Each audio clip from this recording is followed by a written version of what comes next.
Welcome, people. Hello, people. Hello, Welcome people. Back. We are back. We are back. Back. Hi, guys. I'm going to cut all that out. Please do. Hi, everybody. It's Bev. Hey, and it's Diz. It's Bev and Diz, and this is Trigger warning. Yay!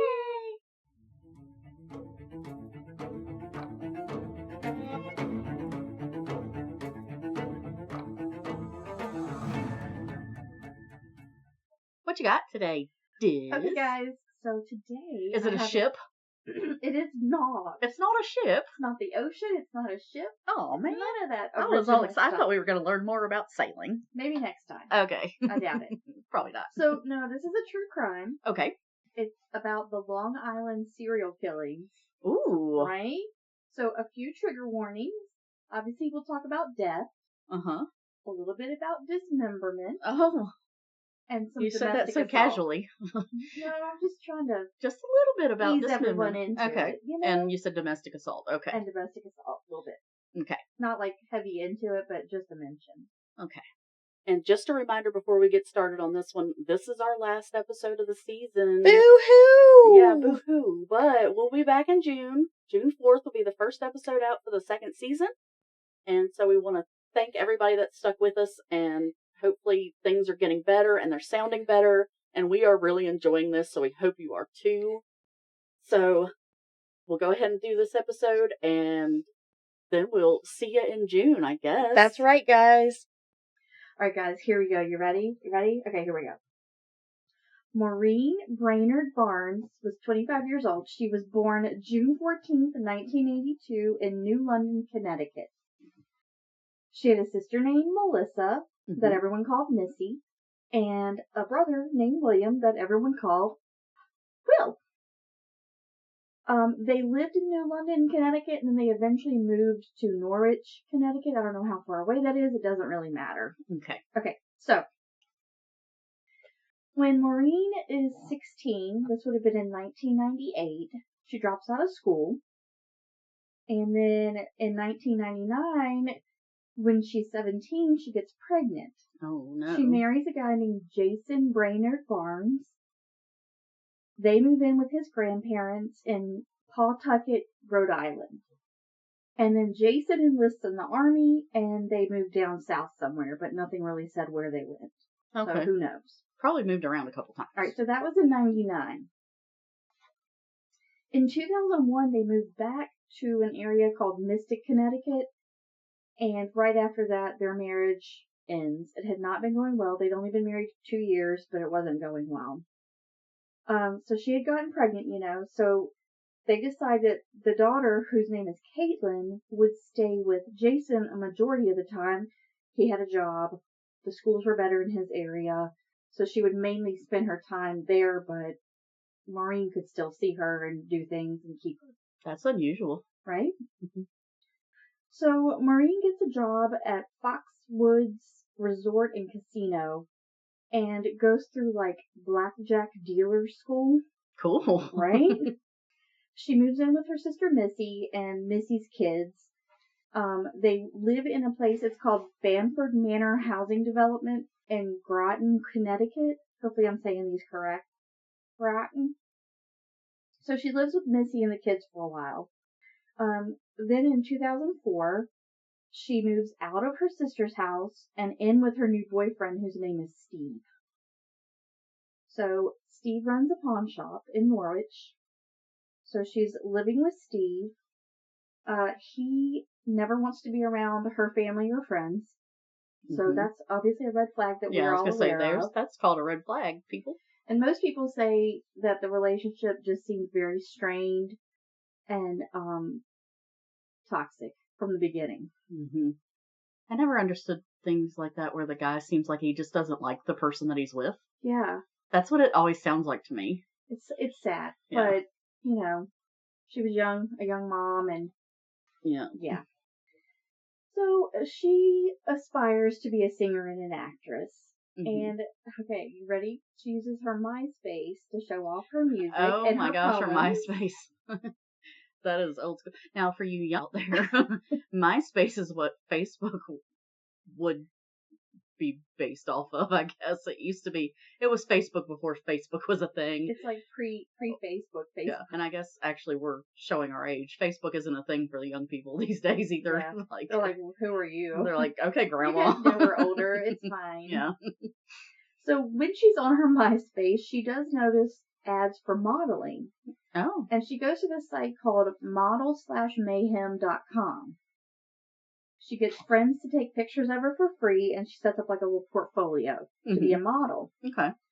Unfortunately, she signs on with like a little modeling company, but not company. It's weird. And she starts to get a few little offers, but they're like for nude modeling or being an escort. Oh. So she's like, so not modeling. Yeah. She didn't really want to do that, but she realizes that that's where the money is. Right. So she signs up with a company to do escorting mostly. Oh boy. Well, the company gets a percentage of what she makes. Of course. And she's not happy about that. So she eventually leaves the company, excuse me, and starts advertising on Craigslist. Oh, great.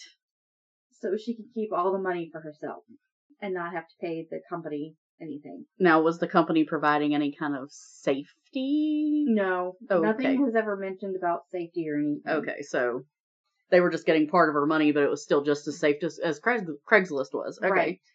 So then in 2005, she's still with Steve, and she gets pregnant again. Oh, boy. So she goes back to the casino where she had worked, but she doesn't stay there for very long. Then in 2006, she leaves Steve. Good. When she leaves, Steve has been paying all the bills and everything, so she leaves and has nothing. Oh, that's not good. So she tries to work as a telemarketer for a company called Atlantic Security, but she couldn't make enough. And then she had started offering like massage services on the side, to make extra money, but it still wasn't enough.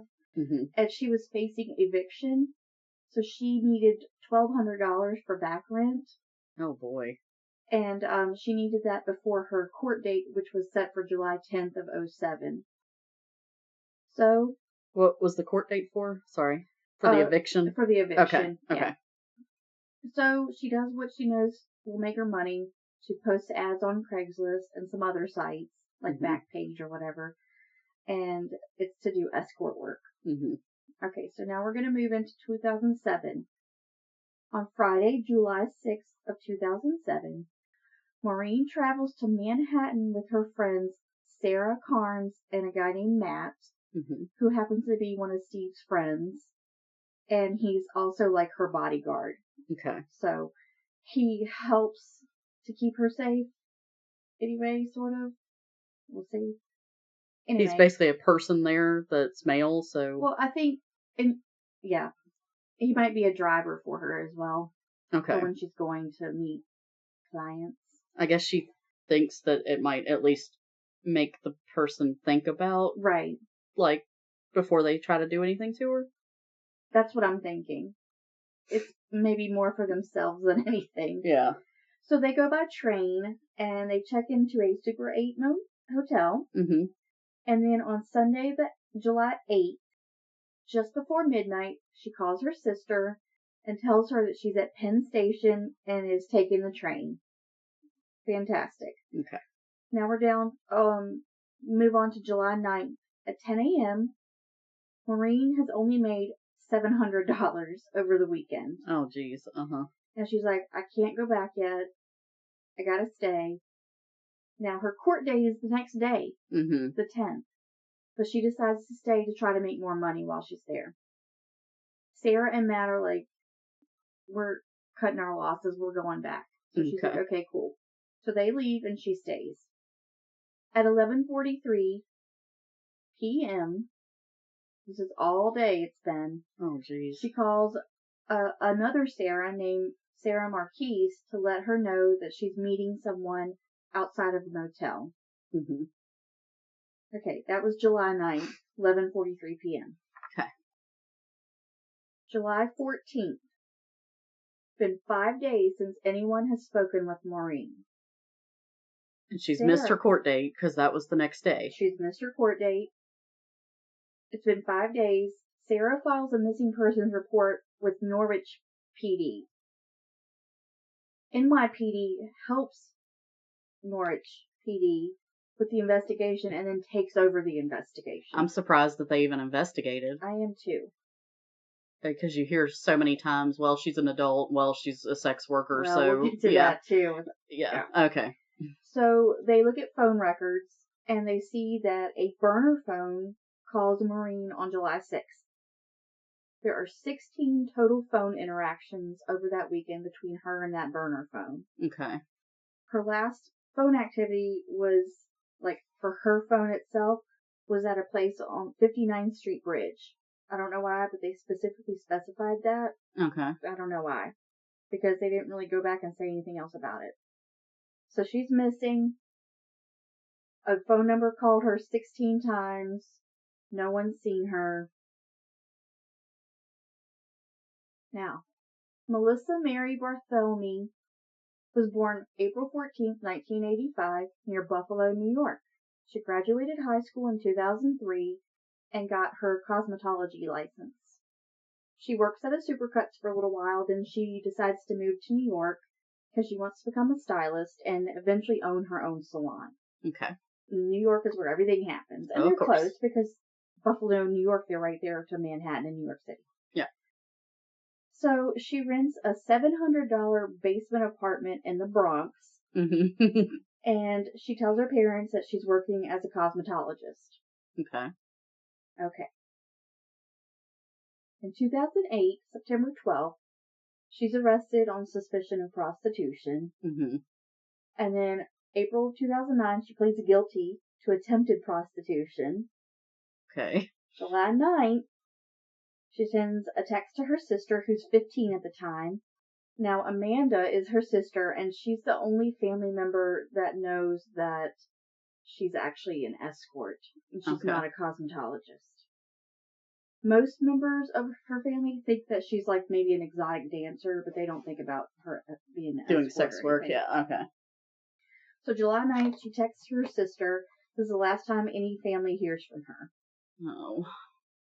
On July 10th, she makes an early deposit of $900.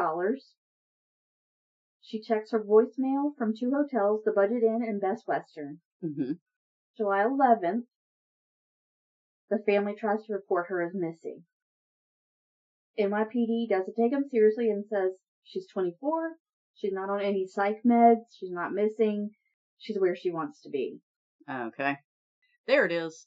And so Melissa's mom, her name is Lynn, says that happens for 3 days straight. Of course. That's what they tell her. Yeah. So they get their family attorney, whose name is Steve Cohen, and he speaks with the police, and he says that they told him she's a hooker, she's a prostitute, she's an escort. We're not going to assign a detective to this. Period. Around a week after her disappearance, Amanda gets a phone call from Melissa's phone. Okay. She is real freaking excited. She's like, finally, I can talk to Melissa and see what's going on. Mm-hmm. When she answers, she hears a male's voice. And he says, oh, this isn't Melissa. And she described his voice as soft-spoken and calm and controlled. Mm-hmm. They're pretty sure this was the killer. Right. They believe, after listening to him, that he's probably a white male in his 20s to 30s. Mm-hmm. There's a total of 8 calls to Melissa's family. Okay. One that they think Lynn answered, the mom. The rest were all to Amanda. Very sexually explicit about what he did to Melissa and what he would do to Amanda. Oh, She's Jesus. 15 at this time. Yeah. So the police have Verizon tap Amanda's phone, and they trace some calls near like high traffic areas in Midtown Manhattan, like the Port Authority, Times Square, the Empire State Building, where there's a bunch of people. So they're not going to be able to like pinpoint one person. Right. So the last message that Amanda gets is on August 26th. And he says, do you know what I did to your sister? And Amanda's like, no. He said, well, I killed her. And he says that he knows where Amanda lives and he might come after her next. Oh my God. Megan Amelia Waterman was born January 8, 1988. She was born in Westbrook, Maine, just outside of Portland, Maine. She was born to Lorraine and Greg and had an older brother named Greg Jr. They lived at a Days Inn and rented by the week. They lived in a hotel. They didn't, her parents didn't have like a normal marriage. In fact, Greg had a girlfriend that moved in with them. Okay. Greg and his girlfriend Karen said, "Hey, we'll make a deal with you, Lorraine. You let us stay here," and like they would sleep on the couch or on the floor in the living room, and we'll watch your kids while you work or whatever. This is what we call a non-traditional marriage. Yeah, that's exactly what it. Yeah. So there were like whispers of like the kids being neglected and just not being paid attention to. Mm-hmm. And so Lorraine's mom, which we'll call Grandma Muriel, Muriel, kind of inserted herself into the situation. And CPS gets involved. And every time CPS and social workers are supposed to come, Lorraine is never there. She makes sure she's out and not available for them to talk to. So, Lorraine has to take Megan to the doctor for like a respiratory issue. Mm-hmm. And so the doctors and nurses are checking her out. And what they see, which they don't specify, causes them concern and they call CPS and the kids are removed. Okay. Okay? Grandma Muriel files for custody. Now, Lorraine thinks that Grandma is trying to get the kids because she has been getting like federal welfare for being like a foster parent for like over 20 years. Kind of what she did. And her last child is like 18. So they're like aging out. And so she's like, oh, she just wants money. That's the only reason she's doing this. She doesn't really care about them. So this causes a huge, huge divide in the family. And this divide is still there when Megan disappears. Grandma does get custody. She raises the kids. Grandma and her husband move the kids to Scarborough.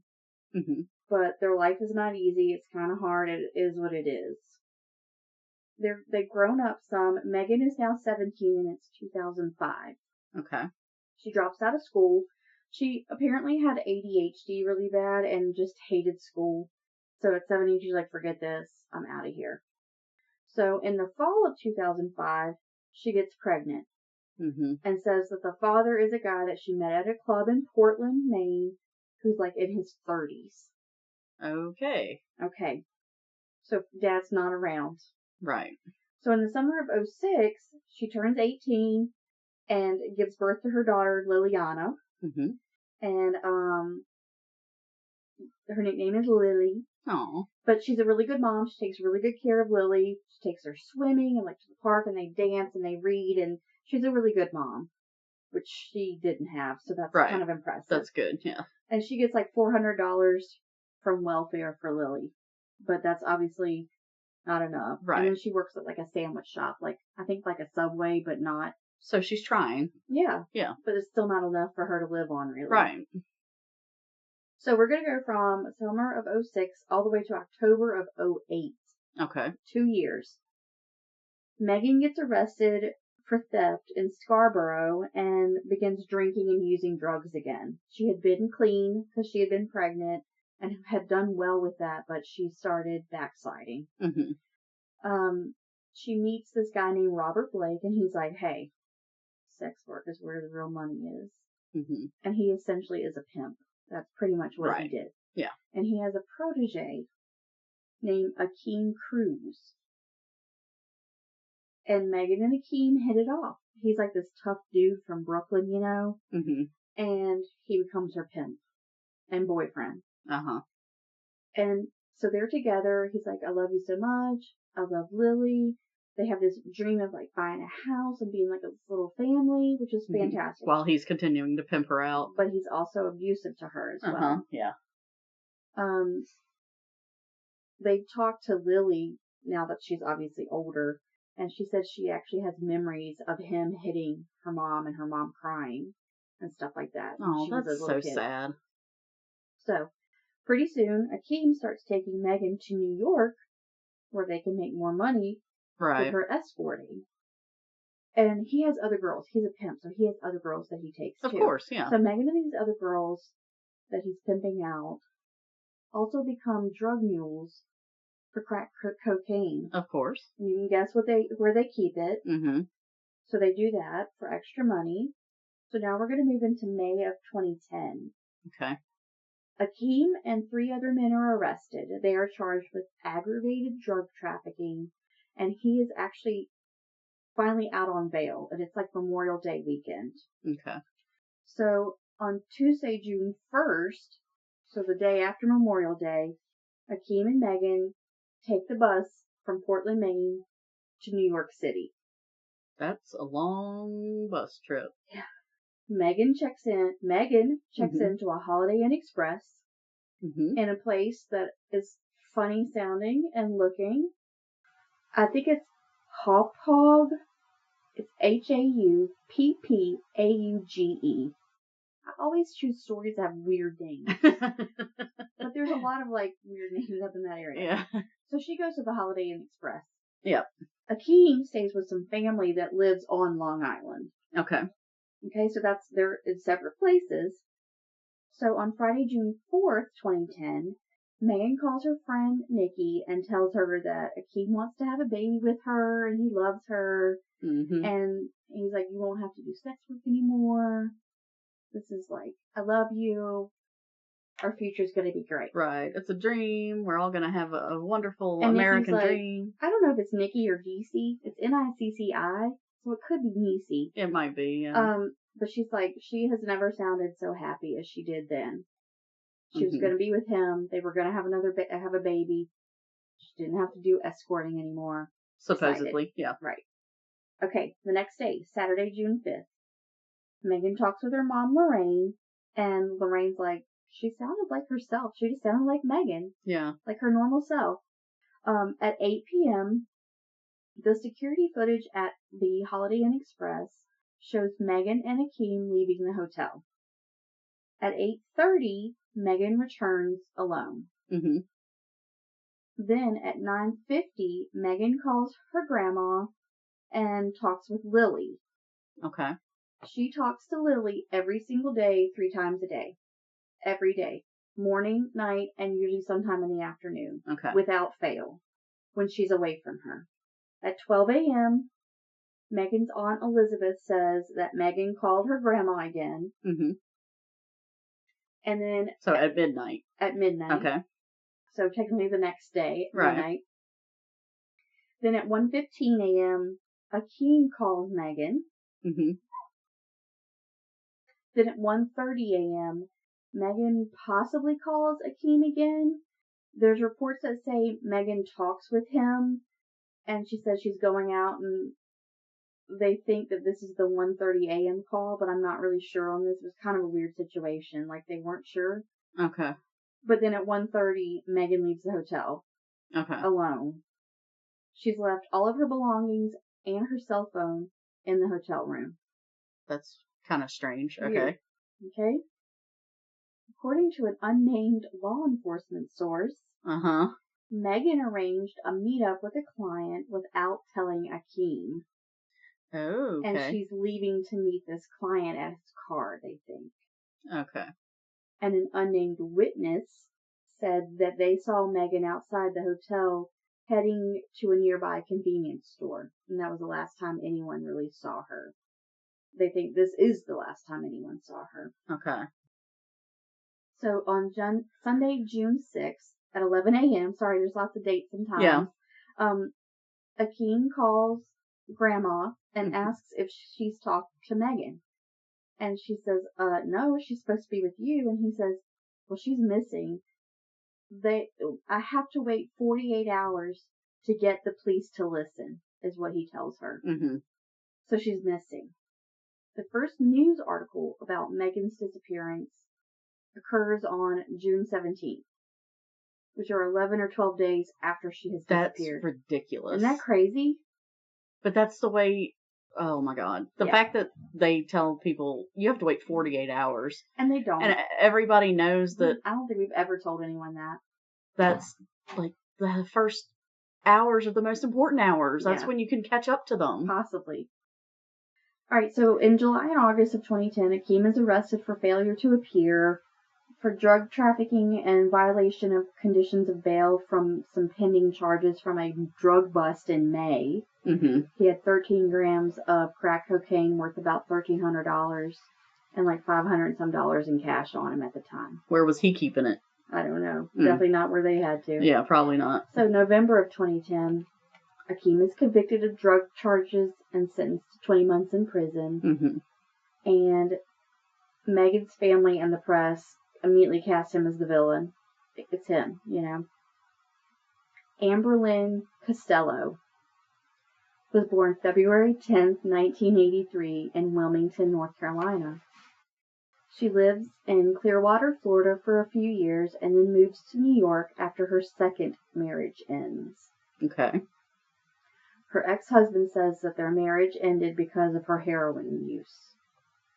After moving to New York, she completes a 28-day rehab, but unfortunately relapses just before her disappearance. Oh, man. Yeah. She lives in a house with another female and 2 males, all of whom are also heroin addicts. Ugh. So she's living with 3 other people in a house that do heroin. Amber and her roommate are both sex workers, and she personally advertises on Craigslist and Backpage to help support the whole household's heroin addiction. Wow. At times, the 2 males would arrange dates for the girls and essentially became their pimps, sort of. Right. And then they would run like a scam on the guys that came. They would get them to pay and then like beat them up and kick them out before anything happened and just take their money. Yeah, I don't know. Wow, that sounds like a good way to get shot. Yeah. So Amber did, quote, in calls at the house and, quote, out calls where she would go meet up with a client. So clients would come to the house or she would go to them. Okay. Amber is last seen by one of the roommates, Dave Schaller, on September 2nd of 2010. She was leaving to meet a client who said he had parked down the street. Mm-hmm. Schaller said the client had called 3 to 4 times on a burner phone and offered Amber $1,500 for the night. That sounds like a Pretty Woman. Was at 10:30. Sounds like a Pretty Woman thing. Yeah. This is like 6 times what she would have charged. Right. That's how much he's offering. And that's why I'm saying it sounds like the Pretty Woman thing. It sounds like he's trying to make her an offer that she would like. Just can't refuse. Yeah, like that would have to, like, she'd be so enticed that there's no way she'd say no. Unfortunately, it does not end like Pretty Woman. No, of course not. So, his final call to Amber, this client, was at 10:30. She leaves their house without her phone. After she was reported missing, Dave Schaller told police about her clients and described one of them as a hulking ogre with an, quote, empty gaze. That he drove a first-generation green Chevy Avalanche. Mm-hmm. And he told police that he kind of had, like, tussled with this guy because he had threatened Amber, who had locked herself in the bathroom because she was afraid of him because he had become, quote, enraged. So I'm confused as to whether the guy ever was actually at the house or not. I'm not sure. Yeah, I don't know. But that makes it sound like he did. Yeah. Or maybe he drove her there. I don't know. So, Schaller said the night Seems like she wouldn't have gone with the same dude again if she was scared of him, though. Yeah, so I'm not sure. But he's also a heroin But addict, if the guy knew where she lived, then he could have pretended to be somebody else, I guess, to entice her. I don't know. Right. So, Dave Schaller said the night she disappeared that the client kept calling, and Amber told Dave that the guy wanted her for the whole night, and he'd pay her $1,500, which was 6 times what she would normally charge. They both thought it was way too much, but it's $1,500. Yeah. So she's gonna go. So he said at 9:45, the guy called her again. So I'm not sure because they said it was at 10:30 and then 9:45. So I'm not sure what this guy actually knows. Right. But he said at 9:45 the guy called her again. He walked outside with her to the sidewalk. They hugged and she walked away. Oh, man. Shannon Maria Gilbert.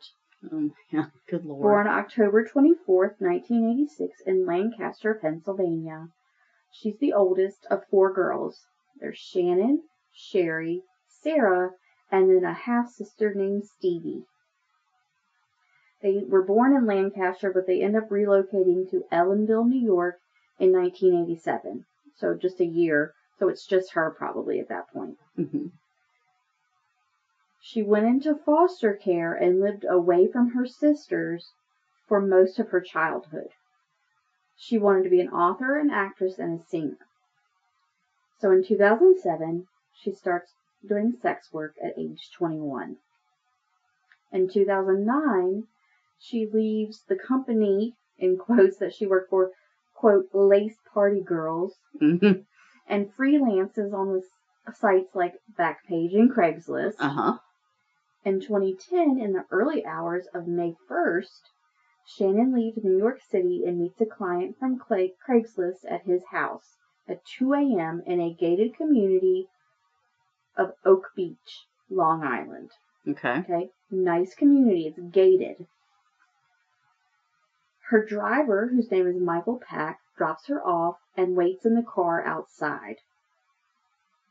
She is in there from 2:30, something like that. Mm-hmm. Doesn't hear from her, or nothing is heard from her until she makes a 911 call from inside the house at 4:51 a.m. So almost 3 hours later. Wow. In this call, Shannon tells the dispatcher, quote, "There's someone after me, they're going to kill me." In the background of the call, you can hear 2 males. One is Michael Pack, the driver, and the other is Joseph Brewer, who is her client, whose house she came to. Okay. You can hear Brewer asking her to leave. Like, get her out of here. She's crazy. And then she screams. At 5 a.m., she hides behind a couch and calls 911, then runs out of the house, falls down the front stairs, runs to a nearby house that happens to belong to a guy named Gus Coletti. He is a retired insurance fraud investigator and has lived on Oak Beach for 30 years. Okay. So Gus is up shaving in the morning, and he hears screaming. So he runs to his front door, sees Shannon standing there saying, "Help me, help me." He asks if she's okay. She just stares at him and keeps yelling, "Help me, help me." And they actually could hear their conversation on the 911 call. Okay. So you could hear exactly what they were saying. So he grabs her phone and calls 911. She says, "Hey, I called the police. Just sit down right here. They're on their way." He said she looks at him and just runs out the door. Okay. So he kind of follows after her and notices this Asian guy in a black SUV. And it's Michael Pack, her driver. He's like in his 30s. And he has been her driver for a while. And he noticed that this SUV is like moving forwards a little and then it would stop. And then move forwards a little and then stop. And so some of the sources I read said that he actually talked to Michael. He's like, "Hey, what's, Mm-hmm. But then some said he just noticed that the guy was there and moving slowly and everything. So Gus looks over and sees that Shannon is hiding under the boat in his yard. Then she takes off running again. Instead of staying in the house where she was safe? Yeah, but I don't know what's going on. Okay. So then Michael gets back in the SUV, so apparently he got out. Mm-hmm. And then he gets back in and he starts to go after her. And Gus is like, "Stop, what are y'all doing?" But they both keep going. Okay. And he calls 911 again, and at this point it's 5:21 a.m. Okay. At 5:24 a.m., Shannon goes to another nearby house who is owned by Barbara Brennan. but she doesn't really stay and runs away. Police arrive on the scene at 5:40 a.m. That seems like a long time. Shannon is gone. Michael and the SUV are gone. The police just assumed that whoever was in the SUV picked her up, and they don't really investigate. Oh boy. The former chief of detectives, Dominic Varone, said that the responding officers didn't even know about Shannon's 911 call when they responded. They didn't even know that she had made a phone call. They only got Gus's phone calls. Her phone call was 23 minutes long. That's how long she was on the line with dispatch. How? And they couldn't get a location from Shannon because she was kind of out of it. Uh-huh. So I guess their policy is to transfer to state police. So her phone call got transferred to New York State Police. Okay, when they couldn't find her location. Okay. And it took them almost a month to connect her 911 call to the missing persons report that her family ends up filing in New Jersey. And I get that. This is 2 different states. Right. So I do understand different jurisdictions, on that. So this is Erin Moriarty on 48 Hours. Did a thing. Love her. And she asked the former chief of detectives, Dominic Varone, she asked him if he thought it was possible that Shannon would still be alive if Michael Pack had stayed and told the police, she's still missing, I don't know where she is. And he's like, absolutely. I'm pretty sure that she would still be alive. Because the police would know we need to look for her. Mm-hmm. So Erin's like, okay. So 2 days after this 911 call and all the running and the chaos and the craziness, Shannon's sister, Sherry Gilbert, gets a call from Shannon's boyfriend who's worried because she hasn't come home yet. Mm-hmm. The family files their missing persons report. After a few days, they have no news from that, so they drive 140 miles from upstate New York to Oak Beach to go door to door and ask people if they have seen Shannon. Wow, okay. By this time, she has been missing for 8 days. Oh, wow. All right, months have passed. Police are still looking for her. It is an active investigation, and they're doing it, thank goodness. On December 11th of 2010, Suffolk County Officer John Malia and his canine partner Blue, who's a German Shepherd, Blue, are out actually searching for Shannon Gilbert, mm-hmm. and Blue finds human remains along Ocean Parkway at Gilgo Beach in like a heavy brush area off the side of the road. And this is Long Island.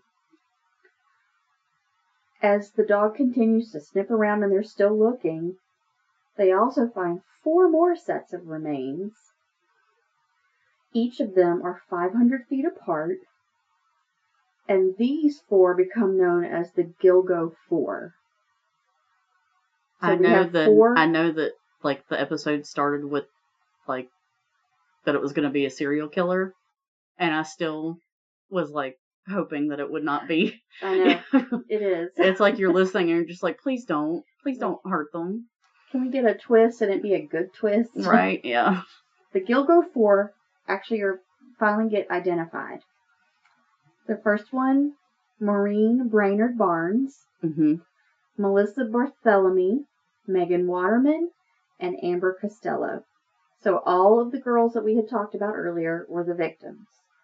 They have a lot of similarities. Mm-hmm. They're all petite, 5 feet or shorter, mm-hmm. around 100 pounds, in their 20s, and are online escorts. Right. They've all been strangled and were wrapped in burlap. I think 3 were wrapped in burlap. 1 wasn't. So police continue to search the area, and they even expand the search area into Nassau County, but I don't know exactly how far out that went. So after expanding the search area, that was all found in December of 2010. Mm-hmm. By May of 2011, 6 more sets of remains have been found. Oh my gosh. So the 6 remains. One was a girl named Jessica Taylor, who was an escort that had been missing since 2003. Wow. One was known as Jane Doe and later ID'd as Valerie Mack. And we're going to talk a little bit more about them. There was a little toddler girl that was found. Oh. An Asian, possibly transgendered woman. Mm-hmm. Just a female skull. And then female remains with a tattoo that was like a peach with a bite taken out of it. Uh-huh. And they nicknamed her Peaches. Okay. They didn't have an ID on her. Okay, on December 6th of 2011, so this is the end of that year, police find Shannon's jeans, shoes, purse, and ID in a marsh area off of Oak Beach. So this is near where the remains were found? Yes. But it's like a marshy area. Mm-hmm. December 13th, skeletal remains are found about a quarter mile from Shannon's clothing site. Okay. The police don't think Shannon has been murdered. They think that she was possibly drunk or something, went through the marsh, fell, and actually drowned in the water in the marshy area.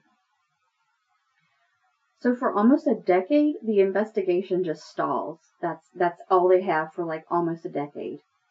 Wow. Now we're moving to February of 2022. Wow, okay. A new task force has been formed to address cold cases, and specifically this one. Mm-hmm. 6 weeks later, after it had been formed, so this was around March 14th, they come up with a suspect name. Okay. Fantastic. The suspect is Rex Heuermann. He's 59 and a married father of 2. He's an architect who works in Midtown Manhattan and owns 2 Chevy Avalanches. One is green. He becomes a suspect because they tracked his green Chevy Avalanche. Does he look like an ogre? Yeah. He kind of does. He does? Okay. Yeah. And they also track cell phone records and like do cell mapping to see where he had been. Alright, July 13th, he is arrested at his office in Midtown Manhattan. They matched DNA from the burlap used on Megan Waterman specifically to a leftover pizza crust that he had thrown away in January of 2023. Wow. On July 14th, so the next day, he enters a not guilty plea. He's charged with 3 counts of first-degree murder and 3 counts of second-degree murder. And he's, of course, held without bail. Mm-hmm. So now we move to August 4th. The skull that had been located was located on a place called Fire Island. I don't know exactly how close these little areas were to each other. Right, yeah. But it had been found in 1996. Mm-hmm. And it's ID'd as Karen Vergata, who had been an escort who was missing since 1996. Okay. And they just found her skull. Yeah. That was it. More of her remains were located on Toby Beach on April 11th of 2011. Oh, wow. So her skull's one place. The other remains are over here. Okay, so now we're going to move from August of 2023. We're moving to June 6th of 2024. Okay. Rex Heuermann is charged with 2 more murders. Jessica Taylor, the escort who disappeared in 2003.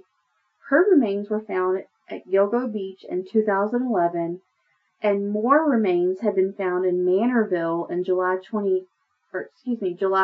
2003, and were finally able to be ID'd as her. Okay. They couldn't ID them before then. Right. The second person was Sandra Castilla. She was an escort missing since November 19th or 20th of 1993.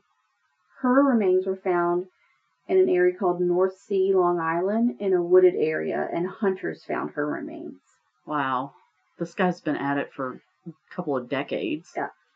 So DNA, including a hair found on a drape that was under Jessica Taylor's body, tied him to both of those murders. Wow. Okay.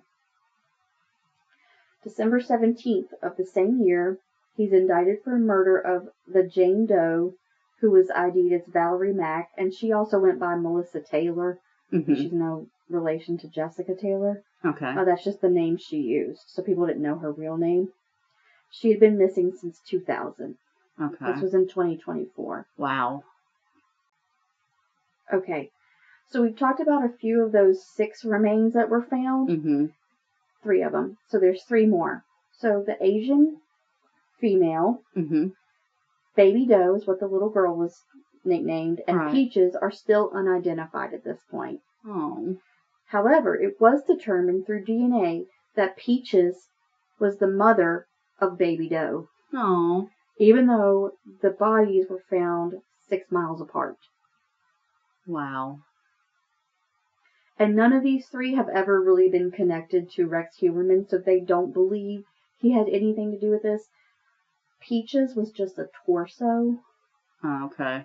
That's all they had of her. Uh-huh. The baby was the little girl. That's a very distinctive tattoo. You would think that somebody would recognize it. Yeah. You would think, but, I mean, who knows? But, I mean, somebody could just not know that this has ever been found. I wasn't aware of it. So, yeah. So, he was charged with 7 murders dating all the way back to 1996. Wow. From what I read, his wife and kids would go on vacation, and that's when he would do this, when they were away on vacation. Oh, my God. So if they went every year, he knew that that's when he would get to do what he wanted. And that hair was actually his wife's. Oh, really? But they don't think she had anything to do with it. Oh, it I'm was sure she just didn't that know. Yeah. It was at their house or whatever, and whatever it was. It was on his clothes or on whatever, yeah. But yeah. So the next court hearing that he has is a Frye hearing. And at the time that I'm recording this, the Frye hearing is on March 12th. Oh, wow. Which is literally the day after this is recorded. Right. So we'll... This is to determine if the DNA evidence of the case is admissible in court. I'm guessing they have to do this quite often to make sure that everyone agrees that how it was done and all that is appropriate and whatever. I don't know. Yeah. I'll try to update once we hear anything about this. Yeah. So I don't know when we might get an update. Even if we record just a quick little blurb or something, and we'll put it out there. Yeah, so the Frye hearing, it determines, it determines whether scientific evidence can be admitted into court. The Frye standard, also known as the General Acceptance Test, is used to evaluate the reliability of scientific evidence. Okay. And this actually comes from a case, Frye versus United States, from 1923, I think. Oh, wow. James Frye was convicted of second-degree murder and appealed, arguing that the trial court should have allowed expert testimony regarding a systolic blood pressure deception test. Wow. Okay. Taken before trial, which is meant to show if he was lying. Okay. So it's to, I guess, weed out junk science, maybe? Yes. Okay. But DNA is usually not junk science? Right. I know there have been issues with and this is tests, processes that they use for testing and stuff sometimes. Yeah, but probably at the very beginning, because everyone's like, that voodoo stuff, that's weird. Yeah. Science is weird. Yeah. It's magic.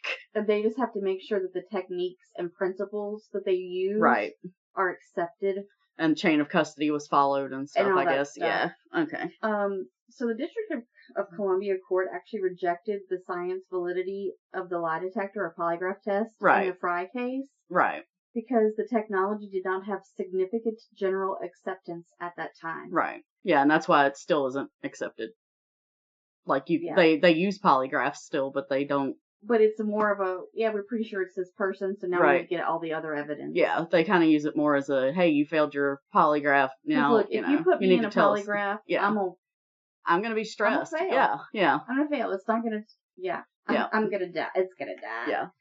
So there is a really cool timeline on one of the sites that actually shows it like visually where the bodies were and the dates and stuff. Oh, okay. Like mapped out. And I actually do have a timeline attached to our information here. Okay. I'm not going to go through it because it is kind of interesting. So I'm going to do it. Okay. In 1993, November 19th, Sandra Castilla is last seen in New York City. November 20th of 93, her remains are found in North Sea, New York, but they can't ID her. Okay. In 96, February 14th, Karen Vergata is last seen. April 20th of 96, partial and then unidentified remains of Karen Vergata are found on Fire Island, New York. So those two they found within months, but they didn't know they found them. Correct. Okay. 97, June 28th of 97, partial remains of Peaches and Jane Doe number 3 are found at Hempstead Lake State Park in Lakeview, New York. Okay. In 2000, we have Valerie Mack was last seen by family members in the spring or summer in Port Republic, New Jersey.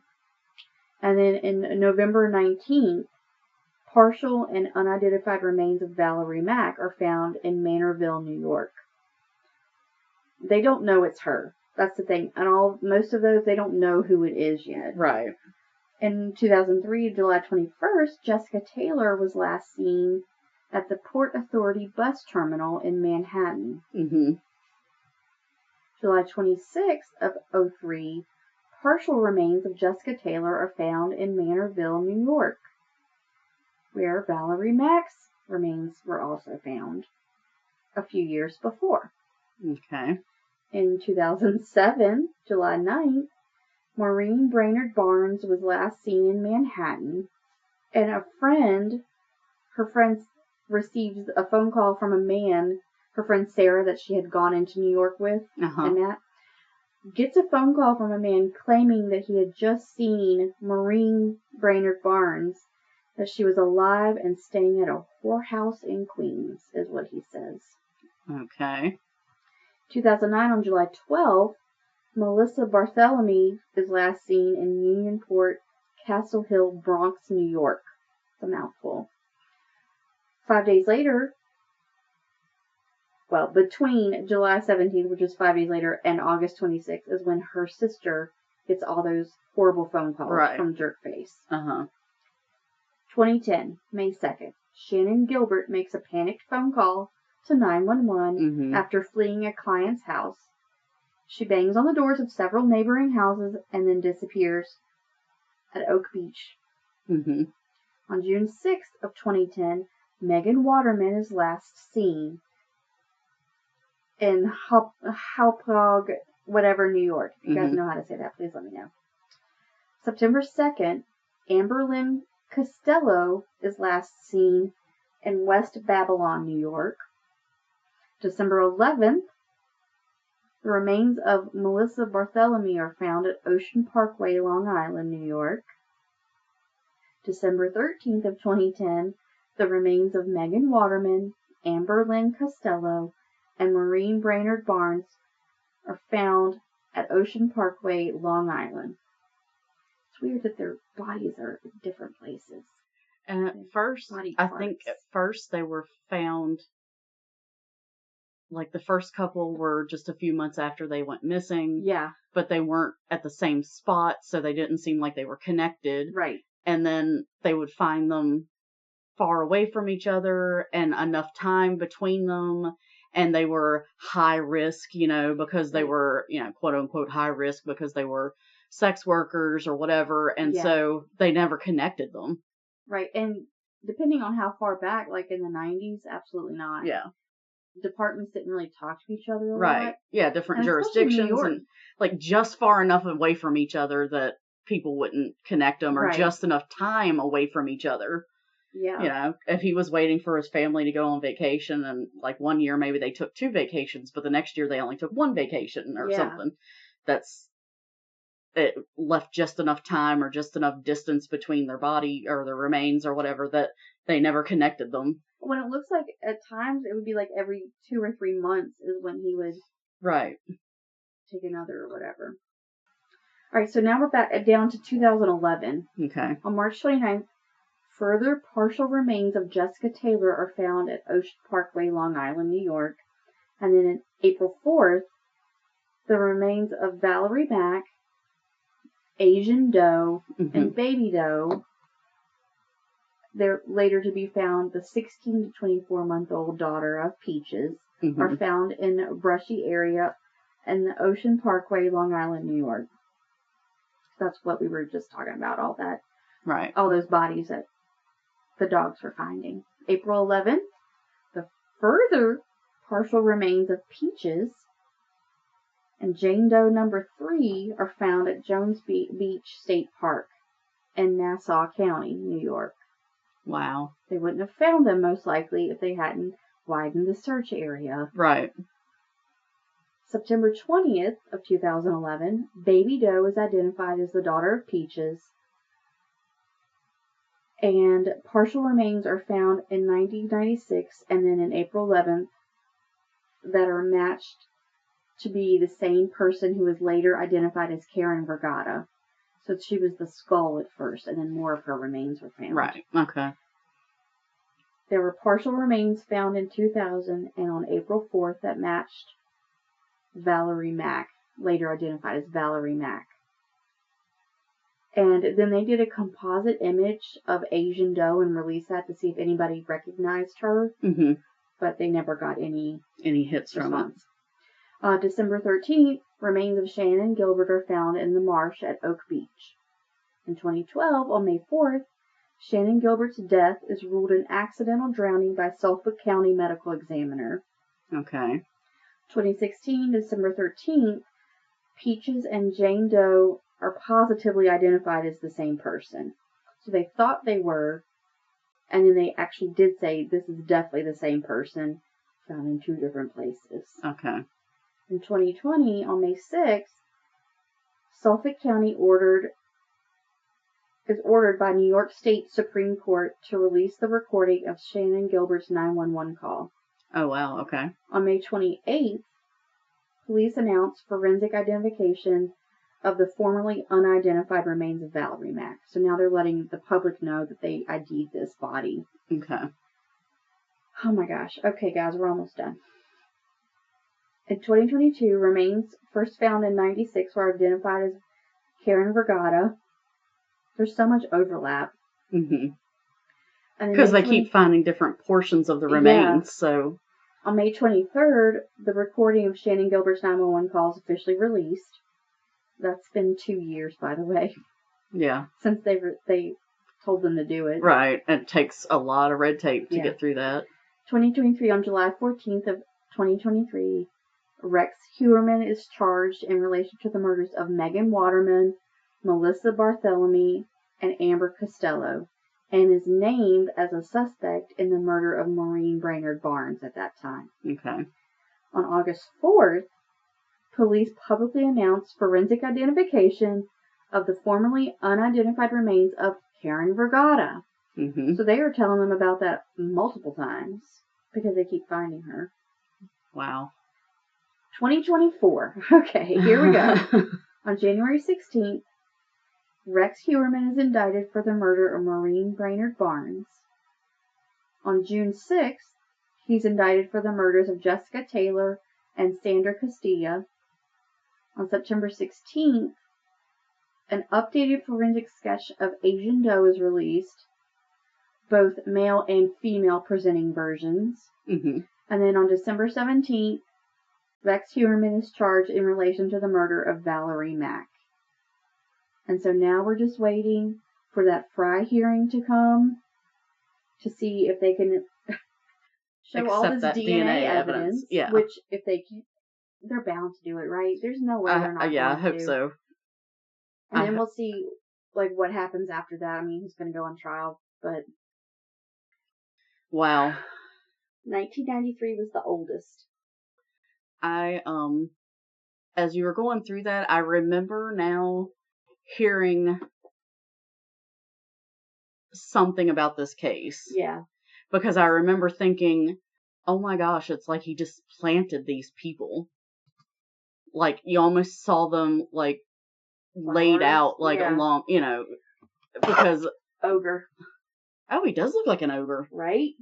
I mean, that's offensive to Shrek, but he does look like an ogre. I was thinking about that earlier. I'm like, Shrek is very cute. Yeah, Shrek's got cool ears. Yeah, I do remember vaguely, because I kept thinking, that I'd heard that they kept finding bodies. Like, once they found one, then they were like, wait, here's more. Yeah. And it's like, oh no, look over here, here's more. There's more. Yeah. It's like, it was like a graveyard. Yeah, and they were like, how did we not know that somebody's been doing this for all this time? That's so sad, too, because there were people that I think obviously their families and their friends and stuff missed them, but otherwise they were considered like the throwaway part of a society. And it's so not fair because... Well, and also, not just because they were escorts or prostitutes or whatever, but their childhoods weren't great, most of them. They were in trouble with law enforcement. Right. Even they were into drugs, they were into sex work, law enforcement's like... And that's why he chose them, though. Yeah, that's exactly why he chose them, because he thought they were people that nobody would miss. That's why a lot of times sex workers are chosen. Yeah. Unfortunately. And it's unhomed people. Yeah. And it's really sad. I'm so glad they got him. I am too. I'm glad that they figured this out, and I'm very interested to see how all of this turns out, though. Yeah. Yeah, once we find out what happens with the new hearing, we'll update everybody. We may not have a court case until next year. Who knows? Yeah, the court case might be a while, but the Frye hearing... But we'll at least see if they should can be pretty soon. DNA. Unless they delay something, but... So, we'll let you guys know. Yeah, we shall update when we know more. Yes, we shall. And that's it, guys. That's the horrible, horrible story. The Long Island of those lovely serial girls. Killings. Yes. Who were all in their 20s. The oldest one, I think, was 27. Yeah. Oh, gosh. Yeah. She was the one that... And a lot of them were parents. Most of them are moms. They had terrible childhoods, and now their kids will never know their moms. Yeah. That's not fair. It's so sad.